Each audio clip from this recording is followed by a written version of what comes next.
क्या आप जानते हैं कि आपके दिमाग के लिए सबसे डेंजरस चीज क्या है? वो है एंगर, यानी कि गुस्सा। गुस्सा आपके दिमाग के लिए पॉइजन के जैसे काम करता है। जब आपको गुस्सा आता है तो वो आपके डिसीजन मेकिंग पार्ट को बंद कर देता है, यानी कि आपकी सोचने की शक्ति खत्म हो जाती है। एक स्टडी के अनुसार जो ज्यादा गुस्सा करता है उसे हार्ट अटैक आने की संभावना भी ज्यादा होती है। अब इसको कंट्रोल करने के लिए क्या करें, मैं आपको बताता हूं। उसके लिए आप 1 to 10 काउंटिंग रूल को फॉलो कर सकते हैं। जब आपको गुस्सा आए तो आप मन में 1 से लेकर 10 तक की गिनती काउंट करें। आप देखिएगा कि 10 तक गिनते गिनते आपका एंगर यानी कि गुस्सा कम हो जाएगा और उसके बाद आप दिमाग से काम ले पाओगे। इसके बारे में आपका क्या ख्याल है, चैट सेक्शन में लिखना मत भूलिएगा।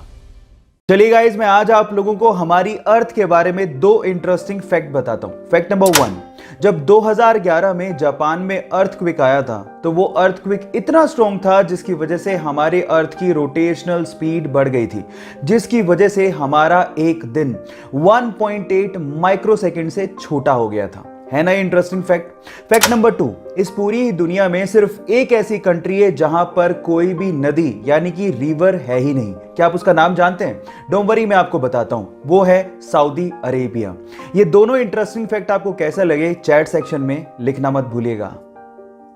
इस कोरोना काल में आप लोगों ने हाइड्रोक्सी क्लोरोक्वीन नामक मेडिसिन का नाम बार बार सुना होगा।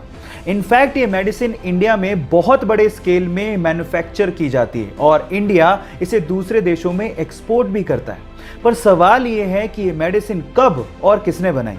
डोंट वरी, मैं आपको बताता हूँ। ये सन 1934 में इंडियन साइंटिस्ट आचार्य प्रफुल्ल चंद्र रे ने बनाई, जिन्हें हम लोग फादर ऑफ इंडियन केमिस्ट्री भी कहते हैं। इसी मेडिसिन को सेकेंड वर्ल्ड वॉर में बहुत सारी जानों को बचाने में काम भी लिया गया था।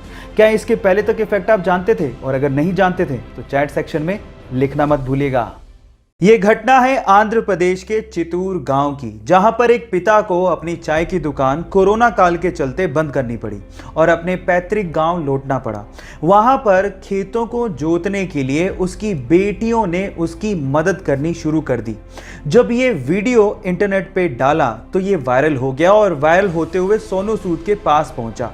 तब सोनू सूद ने रिप्लाई करते हुए कहा कि ये परिवार ट्रैक्टर डिजर्व करता है और आज शाम तक इनके खेत में ट्रैक्टर मैं पहुंचा दूंगा। और वायदे के मुताबिक सोनू सूद ने उनके घर पे ट्रैक्टर पहुंचा भी दिया और उन दोनों बेटियों के पढ़ने का खर्चा खुद उठाने को कहा। सोनू सूद की दरियादिली वाकई में काबिले तारीफ है और इसकी चर्चा हर जगह पे हो रही है।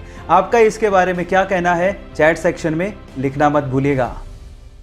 गाइस, जापान की करेंसी का नाम येन है, ये तो आपको पता है। लेकिन जो चीज़ आपको नहीं पता वो ये है कि जब आप एक येन का सिक्का लेंगे और उसे पानी में डालेंगे तो वो पानी में डूबेगा ही नहीं। उसकी डेंसिटी इतनी कम होती है कि वो पानी पे तैरता रहता है। उसके पीछे का साइंटिफिक रीज़न ये है कि वो एल्यूमिनियम का बना होता है और एल्यूमिनियम पानी की सरफेस टेंशन को ब्रेक नहीं कर पाता, जिसकी वजह से सिक्का उसके ऊपर ही तैरता रहता है। ये सिर्फ जापान के सिक्के के साथ नहीं है, ये फ्रांस और इटली के सिक्कों के साथ भी है। यानी कि ये तीनों कंट्रीज के सिक्के इतने हल्के हैं कि वो पानी पे तैरते रहते हैं। क्या इसके पहले तक के इफेक्ट आप जानते थे? और अगर नहीं जानते थे तो चैट सेक्शन में लिखना मत भूलिएगा।